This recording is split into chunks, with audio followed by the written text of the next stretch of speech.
Everyone, this is going to be a great evening. We're going to be talking about how to deal with difficult family dynamics. So, toxic family dynamics, toxic family personalities, challenging things that we are facing as we go into the holiday season. And we're going to hear from Kim, and Kim's going to tell us a little bit about her sister, and we're going to do some live coaching right here tonight. And so, if you're on YouTube, you could add into the conversation and leave a comment. Tell me about, share in the comments one challenge that you face with your family members, something that you might be nervous about heading into the holidays, and what your plan is to deal with it. Join in the conversation. Ask me anything you want. And also come on over to my website because I have this Generation Z mental health survival guide that you are going to want to read. If you're a parent, if you're a teacher, if you are an educator at all or a counselor, you're going to want to see my take on what is going on and how to help, how to reverse the mental health crisis, because it's really, uh, it's it's it's upsetting. It's really upsetting. And this episode is going to be really awesome for you if you're a parent, if you're a person, if you're a young person, if you are a educator, because if you're a counselor, because usually people who care about other people are sensitive. They're sensitive souls, and so they want to be nice to everyone, want peace in the family because it's family, right? And they want that sense of belonging. But sometimes they're up against people that make it difficult or make them nervous or make them upset because of how they act and behave. And so let's take a little bit of a look at, and please subscribe to my channel so you get a notification, click the bell, get a notification anytime you'll hear that I'm on live, or you'll get a notification if I upload a video. And lots of ideas and videos are going to be coming out. And I know have said that for years, but this time I really mean it. I have tons of content going to roll out soon. All right. So let's talk about difficult personalities, difficult family members. What is going on here? And when people act in ways that are hard for other people to be around them. I'm trying to be diplomatic here. I don't want to call people names. I don't want to call people like people aren't toxic, behaviors are toxic. Coping strategies could be very difficult and challenging for other people, especially if they're not good coping strategies, right? Or like if people are us versus them. They're either racist or misogynistic. They might be dismissive. They might be passive aggressive. They might be controlling, critical. All of these kind of behaviors usually come from some kind of fear within the person themselves. And they're masking that fear with all of these behaviors. So when they feel powerless, they try to get power over through these behaviors. And these behaviors are hard to be around, especially if you're sensitive, because you feel like you have to please them. You feel like you have to um, do what you can to keep them stable, right? We participate in that relationship. They are feeling out of control and they kind of attach to you to try to help them feel more in control by controlling you or criticizing you or judging you or whatever they're doing. And for them, it regulates their emotions, but only temporary. It's not sustainable because it's power over somebody, and it still feels out of control because you can't actually get power over anybody. And so they have to keep doing it, right? So you're not actually helping them. Sometimes we feel like if we stabilize them or we help them feel better or we keep them calm by people pleasing, it feels like we're helping. We're not actually helping. We're not actually calming the chaos, maybe for a moment, but it just starts all again because they don't have coping mechanisms that help them heal what they're afraid of or heal the trauma that caused them to be afraid. And so when people don't heal the trauma they experience, they're reliving those patterns and sometimes on other people. Sometimes they're just controlling themselves. So I want to use this caveat because a lot of I don't want you to feel like if you've had trauma, you're mean to other people, and that's what I think. That is not the case. If you've had trauma and you are not doing the work to heal it or open yourself up to healing, because it is not a life sentence, you can heal. Stick with me, and I'm going to keep showing you how. But if you open yourself up to healing the trauma, then obviously you're not doing these behaviors. But also, if you aren't, if you have trauma that's unhealed and there's a lot of fear coming out from that, you either control somebody else or situations or control yourself. Like maybe you're cleaning, or you have very rigid schedule for yourself, or you're maybe, very controlled eating or something like that. Sometimes you're controlling yourself, so you're not hurting anybody else, but you are hurting yourself. And then sometimes people are controlling other people to try to get that regulation. Neither of those are sustainable.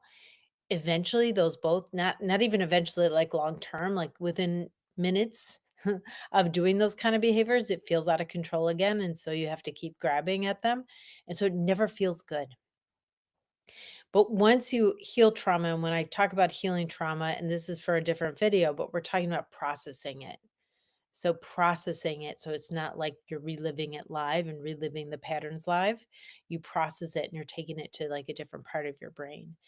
And there's lots of ways to do that, but we won't talk about it in this video, because this video we're talking about dealing with toxic family members, dealing with toxic family behaviors, toxic behaviors. It could be one relationship, it could be everybody, because they're learned behaviors, right? So someone's doing it, and other people, because they've been experiencing it their whole life, they're seeing what works, what doesn't work, and it's a learned behavior. They're doing it too. So sometimes it's not just one person in a family. There's many members in a family that have these poor coping skills that make it difficult to be around them, right? They have these toxic behaviors that make it really difficult to be around them. So that's how it's important to understand where it's coming from, so you know that it is not you, right? People aren't mean to you because they don't like you. People are mean to you because they don't like themselves. This is so important for us to understand, because when people are mean, we take it personally. Of course we do. We're human and it hurts. That's normal. That's a normal human response. That doesn't mean you're weak or whatever. It's regular response. If someone hurts you, it hurts. But when we have compassion for ourselves over what happened, because it's not okay that that happened, and you have compassion for yourself, then you could take a step back and see from a bigger picture view and understand what is happening, and you're not taking it personally. So from after you have that compassion and validate that it's okay to feel hurt, then you could take a step back. And that's what we're going to talk about a little bit more, because this protects you emotionally. You take a step back and you understand it's them they don't like, it's not you that they don't like. Very powerful, because then you could decide how you could respond. You're not in a victim role anymore. You actually feel bad for them because they're really sad, right? So that changes like your role, and that change, we're going to talk about that a little bit later. I'm going to give you 5 trauma informed techniques for managing these toxic situations. They're not toxic people, but they're toxic behaviors and they hurt, and they're not okay. And so we're going to talk about how to protect yourself a little bit, because basically you're not asking them to respect your boundaries. You're not asking them to be nicer to you, because they have their own agenda going on and you can't control any of that. So so what we're going to do is we're going to talk to Kim for a little while. I'm going to, if it comes up in my conversation with Kim, I'm going to tell you about the 5 trauma informed practices that you could do. And if not, if it doesn't come up with Kim, I'll tell you about them anyway. But I'm really going to be talking about how to set limits that people can't cross, because that's going to be really important. So it's time to bring on Kim. So we're going to let her in, and we're not going to see her. We're just going to hear her voice. But Joe, you could bring her on in. Hello. Hello. Hello. Hi, Kim. We are on live. I'm so glad that you're here. I know you're going to talk about your sister, so why don't you just jump in and tell us a little bit about, your sister and what's been going on? Sure. Thank you so much for this time. So, background story, my sister and I have been really close the majority of our lives. Just to give you a little bit about the background between our family dynamic, rather. So we were raised by one parent that was or is a narcissist. And I was the scapegoat in the family, so everything was my fault. The aggression was mainly towards me, although it could be towards the other parent as well, but it was usually mainly Mm. me. And so I grew up feeling like everything's my fault. I can't do anything right. I'm such a bad kid because I was told that I was a bad kid. If I said nothing, I would still get aggression. If I tried to say, oh, no, that's not what I'm thinking, or that's not what I did, I would get even more aggression. So nothing worked, right? Yeah. Fast forward until to where I'm an adult. I started going to counseling, and that's where my counselor mentioned that this parent was a narcissist, and I that's the first time I had heard of such a thing. I didn't even quite understand what narcissism was, but once I went down the rabbit hole, everything made sense finally to me. And I was just really grateful that they leaned into it. But I actually pushed back on that. I said, no, that's just what they call people when they're really arrogant or they don't like them. They'll just call them a narcissist. No, that's what I was experiencing. And so things started to make sense. So I started to do healing. I remember my counselor asked me a lot of times, well, what do you need? And it would be so frustrating, Jody, because I would have no clue what I needed. I think I have Wow. no idea. It would take weeks to figure out what I needed about a small feeling or a frustration. Well, And on purpose, you were taught not to need anything, right? It was by design. You were taught, don't ever need anything. Mhm. Or your needs would be shut down, or they had to bow down to that parent's need. And Yeah. so you just start not needing things. And so Yep. I started to realize, okay, I started to take, little tests, leaps of faith. And I remember there was a friend of mine where I had a chat with her about something that could improve in our relationship boundary wise. And just totally calm, comfortable, love her to death. But we just talked through it. And she said, oh, okay, I totally understand it the way you said it. And there was healing because I didn't grow up with when you express something like that, it would have been World War III in my house. And so I started to realize, oh, okay, so it's okay to talk about what you need, okay, and Hmm. have needs. So I tried this with my sister, and I remember I was going Is your through. sister older or younger? She is older, Okay. just by a couple years. But it's Um, interesting because you had said that this parent who had narcissistic traits mhm. targeted you, but not her, you think? Oh, I'm certain. So Mm. everything she did was perfect. And when in looking back, it's hilarious because you notice, like for me, I was a straight A student. I worked, went to school, was very involved in extracurriculars, got paid to go to university, all sorts of stuff. On paper, I'm, the perfect child, but I was always Mhm. told I was wrong. So nothing to me I did was good So you enough. tried Um, harder to be more perfect than I perfect? I think for me, it wasn't that I was desiring perfection because I noticed there was no such thing, but I felt like I needed to do works to earn love or affection or someone to remain with me or connected to me. And so that's something I had to deal Kim. with well into adulthood. But yeah, so I started with my sister. I remember I was going through kind of a weird season. I was starting to feel really down, a season of transition. And so I would talk to her about it. And she would tell me, hey, why don't you just come over to my place? Come over to my place. Everything was come over to my place. And I noticed, hey, I keep coming into your space. Why don't you come over to my place and, check on me, be with me, meet my fur baby who she hadn't met. And I would always go and meet hers. She had gotten one too. And I'm like, you haven't even met mine. I've had mine for a year now, Mm. we didn't live very far away from each other, just like a 40-minute drive, and that was nothing for us. And in saying this, she started to get defensive. And I was thinking, wow, why are you getting upset? Basically, what I'm saying is, I want to spend time with you and I want you in my life and to experience this. But it ended up being an argument. A lot of times, if something like this happens, she'll just hang up on me or yell at me and then hang up on me, which is another characteristic that our narcissistic parent would do. Hmm. So I would get so hurt because it seems so familiar. So a piece of me would say, wow, you knew what I experienced as a child because I would come to you about it, and you're doing it to me. Another piece would wonder why this was okay, that you could treat me this way without remorse. And then another piece would think, you know what? She probably has no idea that this is how she's treating you, and Hmm. that this is familiar. But I knew I couldn't say that you remind me of that person. I tried that once, and that did not end well. So yeah, When did that start, Kim? When did that start?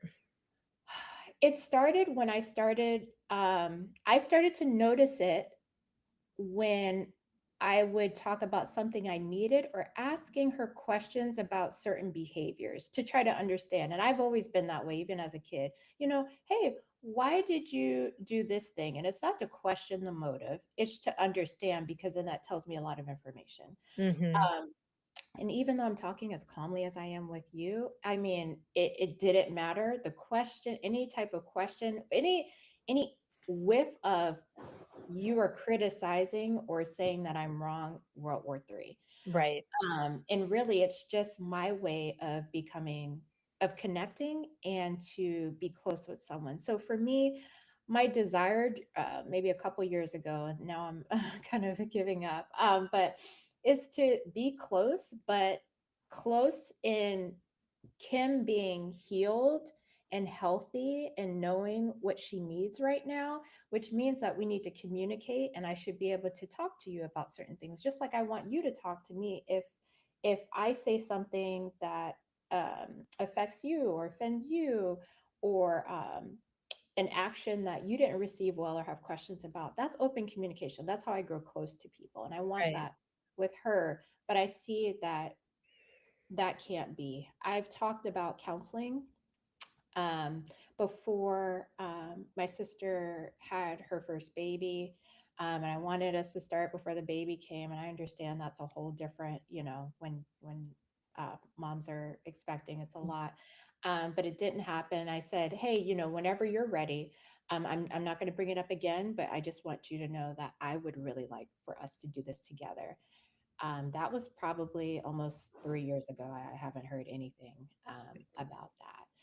And so I guess what I'm hoping is for, I think in my mind that I'm accepting things the way that they are, but a piece of me, I want us to be close. I feel a sort of shame about us not being close. And Mm. usually if somebody asks about, your relationship with your sister, my first thought is we used to be close, right? I don't know how to explain this to people that I'm just meeting who didn't know us for a long time, not that I need to explain it, but there's a piece of you that's just like, oh my gosh, I wish you knew us when we were close. A lot of people would envy our relationship, but that was a people pleasing Kim, right? Where I Mm. don't bring up anything that'll will set her off or disrupt. So And if it you did the does, relationship the way she wanted, and you were close.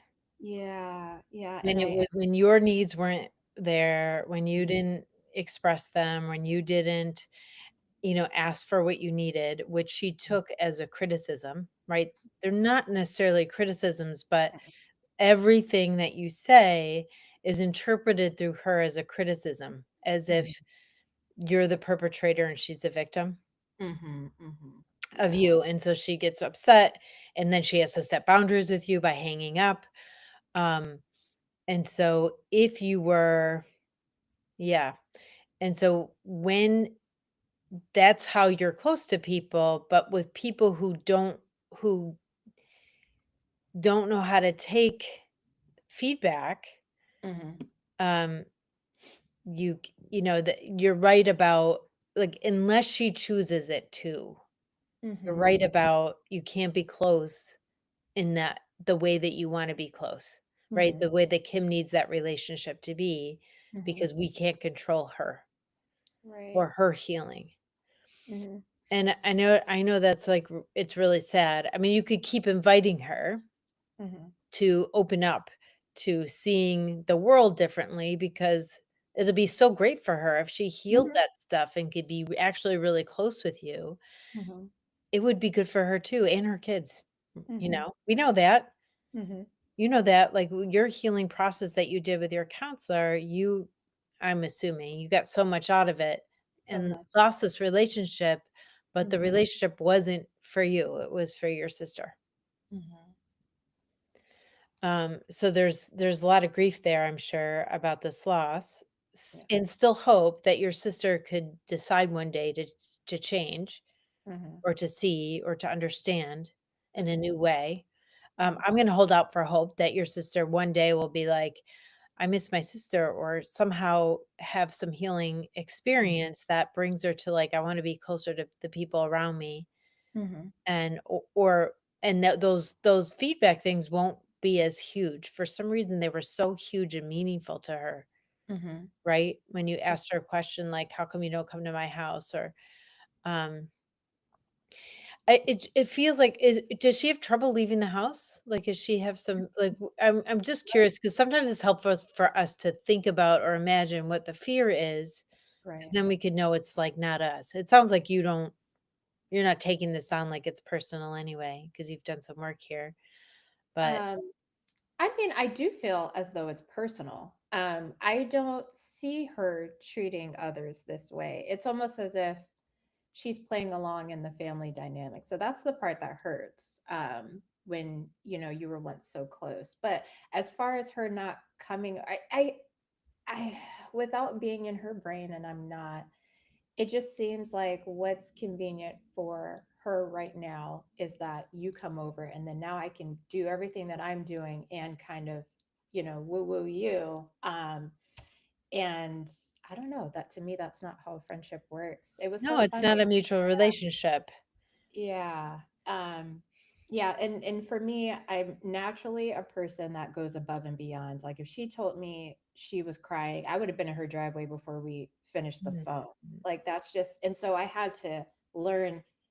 I I guess we over a couple years I dialed that way back. And so I think that actually is contributing where she notices that I don't do the above and beyonds anymore, because I'm not receiving them. I mean, Mhm. surprise engagements, baby showers, like if you're celebrations and if you get promoted, I'm sending you flowers, all these things. But when that happens for me, I've noticed, and that also hurt. She would ask, "Well, what's going on?" Give her all these updates. I'm so excited that these things are clicking and coming into place and all this and what I'm doing in the community. And she said, "Well, good for you." And that just wrecked me. And every time I heard it, so I just stopped sharing because I'm thinking, you know what? I'm proud. There are other people that are proud of me. This wasn't even a phrase I'm used to hearing out of her mouth. It was different if she always used to say that. But I noticed now it's just good for you. Oh, good for you. So, yeah, it's a lot of pain. And I just need help kind of like managing the pain. I think probably the most recent example I can give you, and then you'll have everything you need to kind of understand the dynamic. Um, One time I asked her why she didn't tell me whether she was going somewhere or not, to an unfortunate family event. And I just wanted to understand because I also knew that if I didn't tell her, it would have been World War III. And when sisters, if one sister shows up, they're going to ask, "Where's the other?" And you're not thinking about how that can come off, or I don't have an answer because I don't know whether you're coming or not. And that ended up being an argument.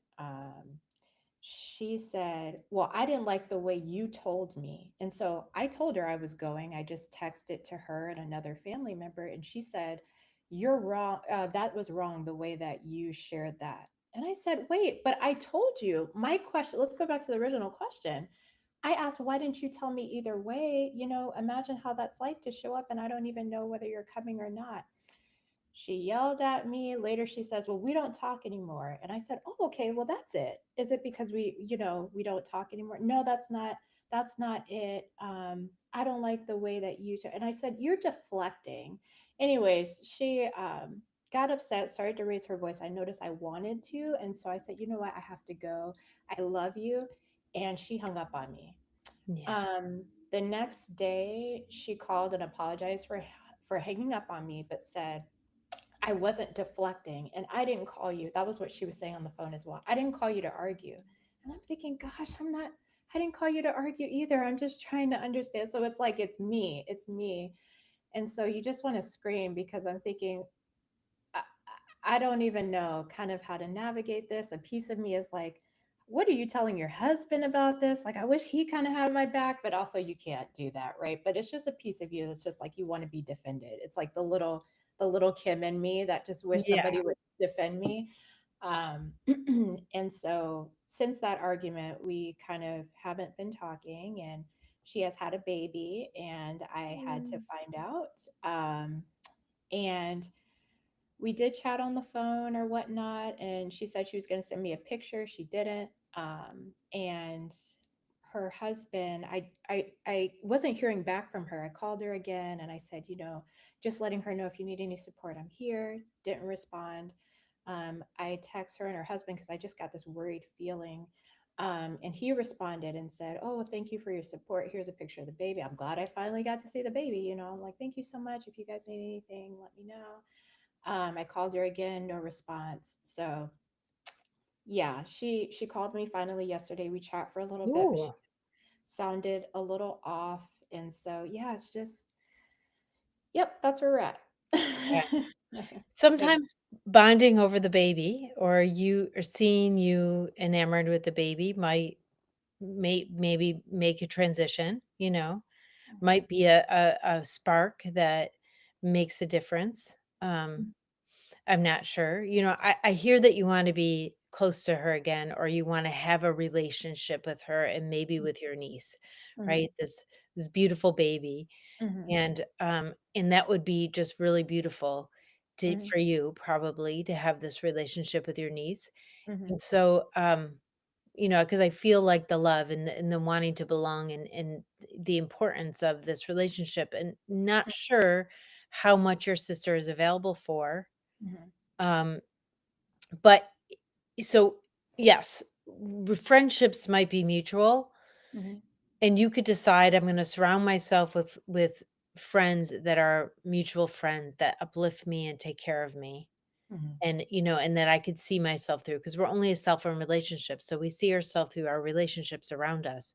mhm, So it would be important to you to make sure you have a partner or you have friends or mhm, community in your life that are reflecting back how beautiful that you are, Kim, and mhm, how open and caring and the person who goes above and beyond, and have people in your life who will do that for you because you mhm, deserve that. It is possible, if you still wanted a relationship with your sister, it might not be your ideal friendship relationship, but it could be a sister relationship. yeah, Knowing that she has some limits, mhm, and you don't have to go above and beyond, and you don't have to open your heart up to her, and you just have to trust yourself. yeah, So if you wanted to, it's an option. You don't have to, mhm, but it's an option to, go and meet your niece mhm, and talk to your sister and try to give her some compliments about her motherhood and mhm, how she's managing, or how she looks with her daughter and that mhm, kind of thing. mhm, And so you could do that and try to become bonded again with her, and that that relationship has limits, but mhm, you might need less because you're surrounded with these other people. Do you know mhm. what I mean? Oh yeah, yeah. So when you have a toxic family member and you don't wanna cut them off, there's sometimes some people you're like, "Gotta cut off," and there's Yeah. some people you don't wanna cut off, but you can't control how they're gonna meet you halfway. Mm. And there's still hope. Like, I think your sister could maybe through her love for her daughter, realize, like, "I need to have more empathy, and I get it now." I mean, people do change, for sure. So I'm still hoping that could happen, but but you can go forward and have a relationship with her Mhm. that, that feels bonded, but it might be a little more surface, but there's a connection still. And Right. it may be a little bit one way, to be honest. Oh, And yeah. if you don't want that, then you don't want that. It's like you can make a conscious choice whether like, okay, there are some people in my life that Mhm, the relationships are one way. mhm, And then there's other people in my life, and I make sure I have enough people in my life that my relationships are mutual so mm, that I could do that, especially with what I do, as a coach or as a therapist. A lot mhm, of my relationships in my life are one way, but like on mhm. purpose, it's professional. Right. Um, but I have to balance that, you know.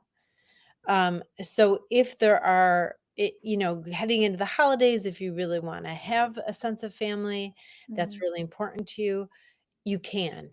You don't have to cut her out, but you can. If you're like, this is not working for me, and in my healing process right now, um, she keeps bringing me down, it's okay to take some space. Like, all mhm. your choices are okay as long as they're conscious choices, if that makes sense.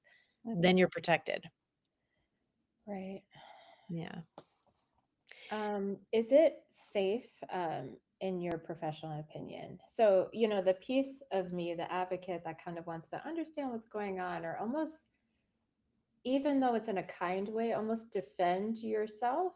Just like, for example, kind of asking, hey, tell me a little bit about why you didn't tell me that, whether you're coming or not. Is that, should I just close the door on that and just not do that with her? If Uh, you know that she continuously and consistently does not take that well, then you're mhm, just disappointed, yeah. right? And so if you see something different in her and you see her understanding things in a new way, I invite you Mhm, to try that again.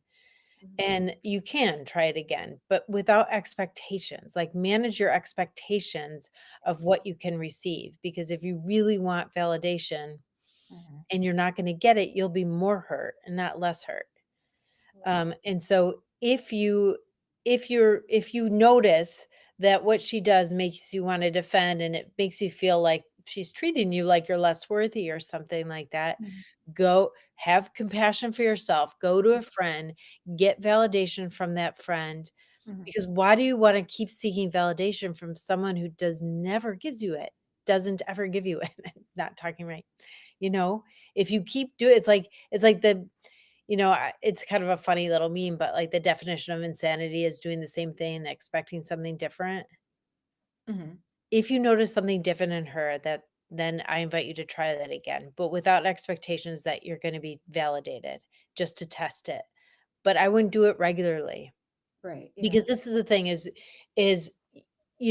you have to set boundaries that she can't cross. This is what I promised in this episode, is that I was going to teach people that people with toxic behaviors or passive aggressive or can't take criticism or they're critical or whatever, they don't have good boundaries.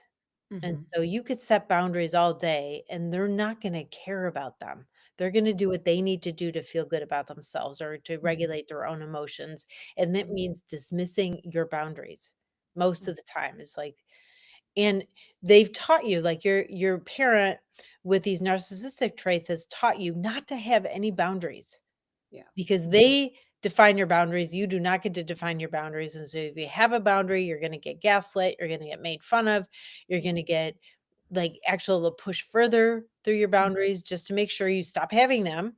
mhm, So you have boundaries that your sister can't cross. So you don't really have much to defend because she can't tell you you're unworthy. Like, say that's a boundary. I She think can't define your worth by I her think behavior. it's not so much that I'm seeking for her to validate. That would be back when I noticed, that she's not celebrating with me, but now I'm over that. But it's more so I feel as though I'm defending myself. So, But you're defending your otherwise, value, right? You're defending that you're worthy of being respected, or you're worthy of yeah, having like feedback. right. So just so I don't feel like a pushover, like you can do whatever you want to do and it's okay. So I'm just raising my hand saying, "Hey, that's not really right that you did that. Can you tell me a little bit more about it?" Otherwise, it almost seems as if I'm a pushover and she can do whatever she wants. But And I but said, that doesn't translate to her, right? yeah. So, you to not be a pushover, you need to have boundaries that she can't cross.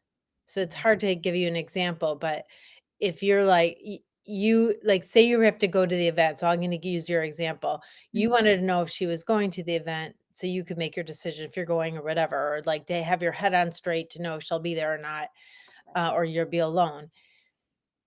You can have those expectations, right? You have boundaries that she can cross. You're gonna go without any expectations or without any dependency if she's there or not, and then you can never be a pushover, right? Mhm, Because you're not dependent on that or you're not expecting that. yeah. So it's about managing expectations that makes you not a pushover or setting boundaries that she can't cross that Mhm, makes you not a pushover. Not her agreeing with the fact that you're not a pushover, or that's what I mean by validating. So you could say, "This is not okay that you did that." You could do that. mhm, It's like you could stand up for yourself, right? So mhm, we're kinda taught, stand up for yourself, yeah. but really, you need to like, know in your head that you're not a pushover. Oh, That yeah. wasn't okay that you did that, so Yeah. you don't have access to me now. Or that wasn't okay that you did that, so I'm not gonna open my heart in that same way again. Mm, But you don't even have to communicate that, because with people who don't like boundaries set with them, yeah. they're gonna be triggered by that communication and, like, get mad and hang up the phone. But Yeah. you just have to be like, "Not available." Right? Mhm, So, you're not a pushover when you're not available for her to upset you. You're human, so of course you're gonna be sad about some stuff, mhm, but to really affect how you think about yourself or your value or that you're weak or a doormat, like her being able to give you that identity or have you take on that identity because of what she's treated you like, mhm. you're not available for her to be able to do that. You're not available for her to have that power over you anymore. Does that make sense? Yeah. Yeah, that I liked what you said. I don't have to communicate that I won't, that this isn't right, or I know that this isn't right. I can just, my actions, because being there had no problem, had a great time. It was nice. Yeah. But in the back of my mind, I'm thinking, gosh, this would have been so, she would have like lit me up for that. Right. And so I don't have to necessarily communicate it, just have the, No, you know you're not a pushover. yeah, You yeah, don't need to her to validate that you're not a pushover. You just don't be a pushover. You're not, but yeah. you're not anymore. Hmm. So you just go ahead and not be a pushover, and she could get mad sometimes. So this is the 5 trauma-informed techniques, 'cause we're supposed to end at around 8:30, but, I wanna keep going because I wanna make sure I give you these things. This is not particular to you, but this is what I was gonna share in this episode, is these 5 trauma-informed techniques to managing these challenging interactions. And the first one is, like, preparing yourself. And Hmm. somehow getting grounded and being able to stay grounded when you're in the same room or on the phone or whatever you're doing. Like Hmm. how to start ahead of time and do some grounding techniques. I have a whole video on grounding techniques, but doing grounding techniques so that you start feeling really grounded, because knowing that you're going to talk to somebody often brings the nervousness up and the Hmm. anxiety up. And so we have Hmm. to root back down into the ground and feel connected and like held. Trauma is feeling unheld, and feeling grounded is hold like you're holding yourself. And that's Hmm. what I mean when I tell Kim to, like, you're not a knowing you're not a pushover is Hmm. what makes you not a pushover, not Yeah. that person Right. acknowledging that, Mhm. because she's not going to unless she changes, and, Mm, people change, so I'm open to that too. And the second one is setting boundaries with realistic expectations. So you set boundaries someone can't cross. You don't ask them, "Please don't do that anymore to me. mhm, This is not okay. I don't want you to do that to me anymore." They don't care about your boundaries. So you mm, can't so you set boundaries with expectations that they're going to be upset about them. right. And that's why you don't have to tell them my boundaries. Like, so say they call you late at night. You don't answer, you turn your phone off after 9. You never This is not your example, Kim, but like, instead of being like, "Please don't call me after 9," Mm, you just never answer the phone after 9. You see the difference between asking someone to respect your boundaries and setting boundaries that people can't cross? That mm, so with examples of, like, they could keep trying. They could get mad at you for not answering the phone after 9. That's not your problem. Some people will be upset about that, but that's what I mean by manage expectations. You could set a boundary and people might get upset about it or gaslight you about it, but if you expect that they're gonna do that, then it's a little bit easier, you know? Right. Because ordinarily, if you expect that they're gonna listen to the boundary, Mhm. then you're gonna have guilt when they get mad about it. Because Mm. that narcissistic parent has taught you to feel guilty if you set boundaries, because it's not Yeah. okay, it's, like, mean. Mhm. They've taught you that it's mean if you set boundaries, but it's not mean. Mhm. It's safe. Right. Setting boundaries are not mean. The 3rd trauma-informed technique is to manage pushback. So when they do give you pushback, if you expect that pushback, you just don't worry about it that much. They'll hang up and then they'll come back okay again sometimes. Sometimes they'll hang up and not talk to you forever. It depends Mhm. on if you're like, "I don't answer after 9," and the next day you're like, "You didn't answer the phone." Just be like, "Sorry, my phone was off." Like, it's not personal. You don't wanna, like, trigger them, be like, "I turn my phone off because you always call me." That would be a triggering. You just would be like, "Oh, sorry, I Mhm. was sleeping." So it's, like, not personal. You Right. had the boundary, but you're not trying to trigger them. You're not trying to, like, abandon them, you know? Um and number 4 is having some emotional safety practices, like somehow like picturing a shield around you, picturing bright light coming out from the center of you so that, it pushes out this way, nothing bad can come back at you.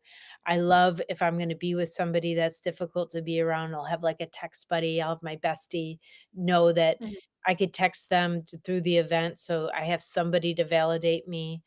Um, Mhm.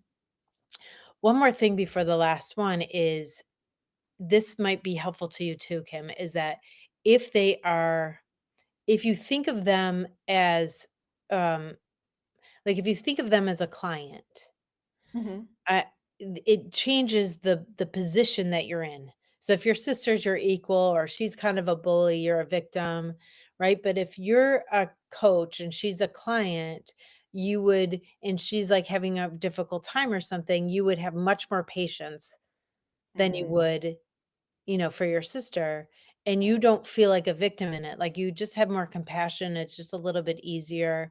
Like, so say you went to see your niece and you kinda treated her like an overwhelmed first-time mom and treated her sort of like a client, you're in Mhm. a power position there, and it's harder for her to hurt you in that Mhm. position. You're not doing power over her, Mhm. you're being kind and everything, but it's harder for her to hurt you that way. Right. Oh, And that's really lastly, like, have an exit plan. Like, when you are like, I have to get off the phone right now because you thought you were gonna raise your voice and you're like, "I'm gonna get off the phone."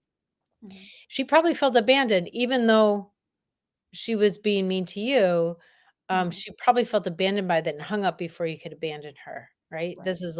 This would be a very triggering thing if you were Mhm. to leave them. And so your expert if there's somebody who's very difficult that you're dealing with, if they have some toxic traits, if you're in a family party or something, have an exit plan that's not something it's like, "I'm leaving because 'cause you're being a jerk." Then they're gonna get mad. But if Yeah. you're like, if you're like, "Oh, I have to go because I don't know, there's a different reason," or you say, "Oh, I have to go to the bathroom." So you just, Mhm. like, exit that conversation and you go talk to somebody else after you go to the bathroom. Nobody feels abandoned when you go to the bathroom. So that's always something I have people use, because if you're like, "I can't talk right now, I need a timeout and I'll come back," the other person feels so abandoned, they could get really triggered and worse in the Mm. conflict. But if you're like, "I have to go to the bathroom, I'll be right back," or something, and then you just start talking to somebody else, um you don't have to say I'll be right back. You could just be like, I have to go to the bathroom, like we'll talk later or whatever. Like, extricate yourself from that conversation Mhm. without triggering them too much, and then Mm. it'll just kind of ease. I So see. those are my 5 trauma informed ways to react if you're like in person with someone, especially going into family parties. I know that's not necessarily your situation. I don't know, Kim, if you're thinking about seeing her for the holidays, Mhm. or what, but Yeah, Hopefully no, that. this will be good for when I go visit and meet the baby. This is really great. I took some notes down. Thank you Oh, so much. good. Oh, good. What was your favorite takeaway? Wow. I think probably the biggest thing that I just like a light bulb went off is that I don't have to communicate it. In my actions and in my growth, it's there. You can see it. It's plain as day. Yeah, But one, not needing to understand kind of what's going on in her mind, right? But then also I don't have to communicate the boundary and how you said it can be triggering. And that's why I'm getting the response that I'm getting. Uh, exactly. yeah, she's just not Exactly. where I'm at, and that's okay. Yeah. Yeah. Yeah. And, when you say it's helpful to understand, I don't know. I know you were in the waiting room, so you could go back and listen to the beginning of this episode when I was talking about how to understand what those behaviors are and why people are behaving that way. There's Mhm, usually a fear. That's why I mhm, asked you, like, is she afraid of leaving her house? Like, there's a comfort there. You've mhm, trained her that you came there all the time. So it was a different behavior. mm, We're assuming, and I know you say that you were the target of the narcissism or the controlling behavior, um, but somehow she's had trauma, yeah. Mhm, right? So she's experienced trauma because her behaviors are a reflection of the fact that she's experienced some trauma too. mhm, And so there is fear somewhere mhm, that your change in behavior, your change in how you are, like, triggered, her feelings of, like, feeling out of control, or she's not good enough, mhm, or you're abandoning her, whatever it is, like, you've really, um and she's unable to communicate that with you, which is unfortunate because you could tell her, like, "Hey, I love you more, and, I'm more open to love and being intimate and mhm, being closer." Um, mhm. hopefully, she'll get that someday. Really hope Yeah. so for you both.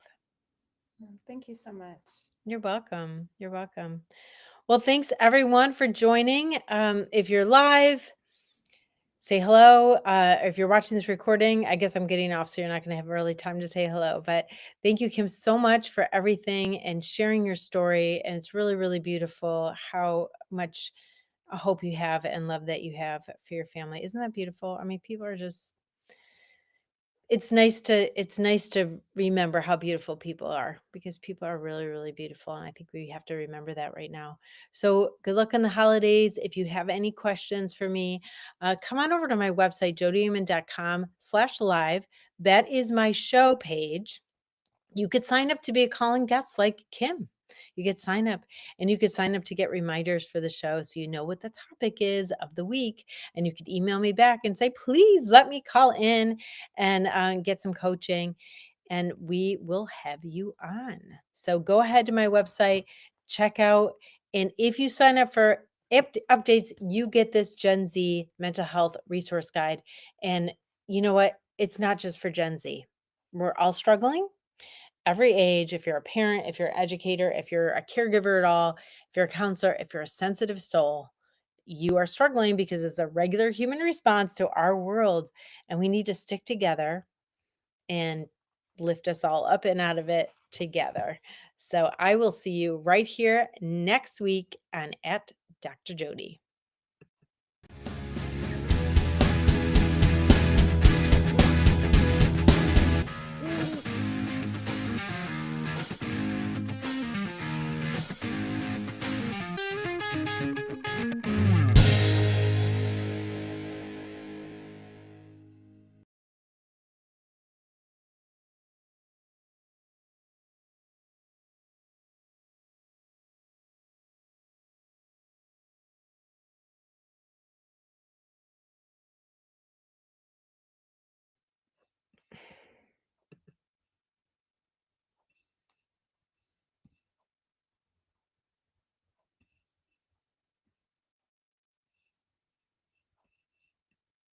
Hello.